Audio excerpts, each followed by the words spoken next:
साथियों नमस्कार। इस अंक में मैं हूं अंकुल पटेल। पिछले दिनों लोकसभा से एक खबर आई कि लोकसभा स्पीकर ओम बिरला जी के खिलाफ अपोजिशन ने अनाउंस किया है कि वो अविश्वास प्रस्ताव लाएगा। उनका आरोप है कि लोकसभा के अंदर लीडर ऑफ अपोजिशन को लोकसभा स्पीकर बोलने का अवसर नहीं देते हैं और सत्ताधारी नेताओं को, सत्ताधारी सांसदों को ज्यादा अवसर दिया जाता है।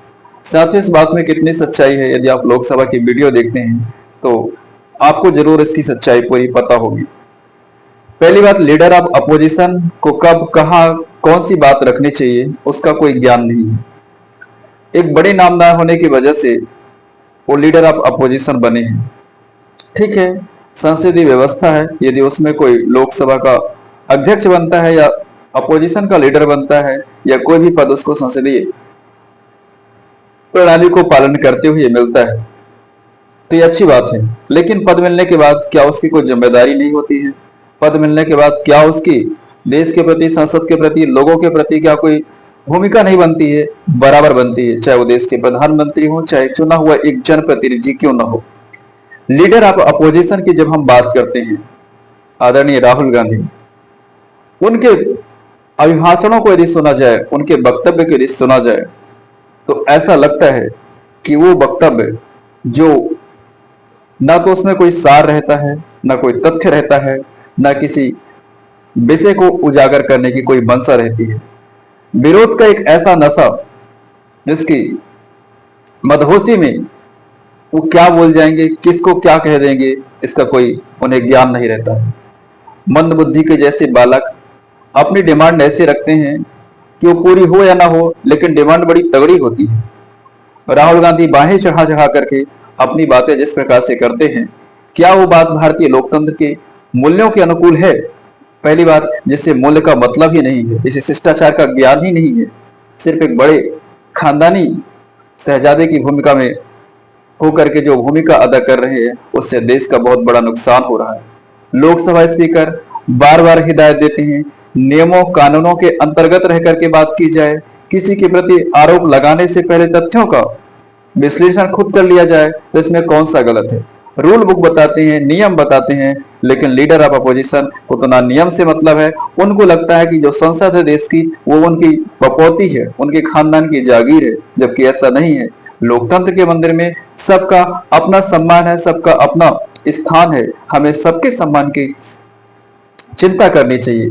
प्रधानमंत्री के विरोध में वो सड़क हो चाहे कोई जगह हो, वो जब भी बोलना चाहते हैं, ऐसा क्या है कि उनके अंदर कभी भी प्रधानमंत्री के लिए रिस्पेक्ट नहीं मिलती। साथ ही साथ हम उनसे अपेक्षा भी इस बात की नहीं करते हैं। लेकिन लोकसभा स्पीकर जो कि हर एक सांसद को अनुकूलित समय देते हैं, जो समय सीमा उपलब्ध होती है, लेकिन जब राहुल गांधी हर बार ये कहते हैं मेरा माइक बदल दिया जाता है, मेरा माइक बंद कर दिया जाता है, मेरी आवाज को सामने नहीं आने दिया जाता है, लेकिन आपकी वो आवाज है कौन सी?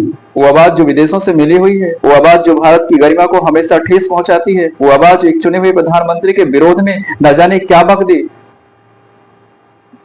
और ऐसी वक्तव्य रखने के लिए जब उनको कहा जाता है कि राष्ट्रपति के अभिभाषण में बोलिए, तो एक ऐसी पुस्तक को लहराते हैं। इससे पहले भी वो काफी संसद की संविधान की किताबें लहराते थे। जब किसी मीडिया ने किताब को खोल के देखी तो अंदर के सारे पेज ब्लैंक थे।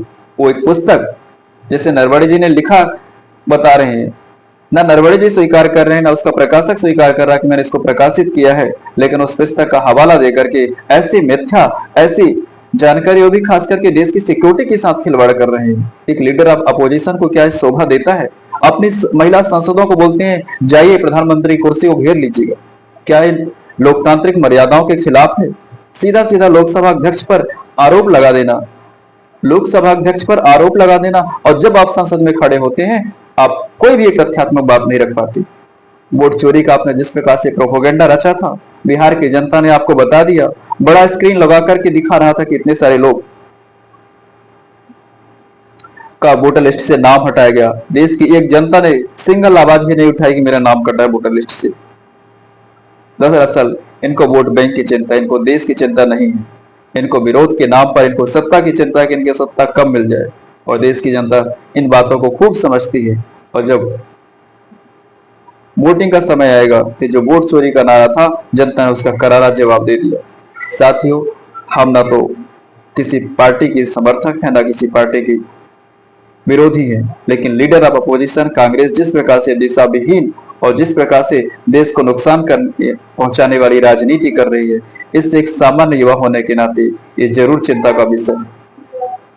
हम सबकी भूमिका क्या होती है? हमारा देश तरक्की करे, सही दिशा में जाए। अपोजिशन का काम यही होता है कि वो सरकार के अच्छे कामों का सहयोग करे, समर्थन करे और सरकार की गलत नीतियों का लोकतांत्रिक तरीके से विरोध करे। ये नहीं है कि प्रधानमंत्री का रास्ता रोक दो, उसकी कुर्सी पे चढ़ जाओ। लोकसभा के स्पीकर के कार्यालय पे जाकर के आप दादागिरी करते हैं और फिर आप कहते हैं आपको बोलने नहीं दिया जाता। राहुल गांधी खुद कई केसों में उलझे हुए हैं, उन्हें अपने केस की चिंता नहीं है क्योंकि उनको लग रहा है कि देश तो उनकी बपौती है, जबकि अब ऐसा नहीं है। देश जाग चुका है, देश के लोग इन सब बातों को समझ रहे हैं। हम आपसे अपील करते हैं कि अपोजिशन की इन हरकतों को भूलिए मत, क्योंकि ना तो ये आपका हित चाहते हैं, ना ये देश का हित चाहते हैं। इनको अपनी भद्दी राजनीति की पड़ी हुई है और वो राजनीति के लिए किसी हद तक जा सकते हैं, विदेशी ताकतों से मिल सकते हैं, फंडिंग कर सकते हैं। अभी हाल ही में राहुल गांधी अपने विदेश दौरे पर ऐसे ऐसे लोगों से मिलना है जो देश के लिए, देश के विरोध के लिए एक प्रोपेगेंडा चला रहे हैं। क्या कोई भारतीय इस बात को स्वीकार कर सकता है? बिल्कुल नहीं। हमें लीडर ऑफ अपोजिशन से ये अपेक्षा करनी चाहिए कि वो नियम, कानून और देश की गरिमा का हमेशा ध्यान रखें, क्योंकि बहुत सारे लोग उनको देख करके आगे बढ़ते हैं। तो आने वाली पीढ़ी को जिस प्रकार से वो गलत दिशा दे रहे हैं या अपने समर्थकों को जिस प्रकार से गलत दिशा दे रहे हैं, इससे कदाचित ना तो उनका हित है, ना उनके लोगों का हित है, देश का तो है ही नहीं।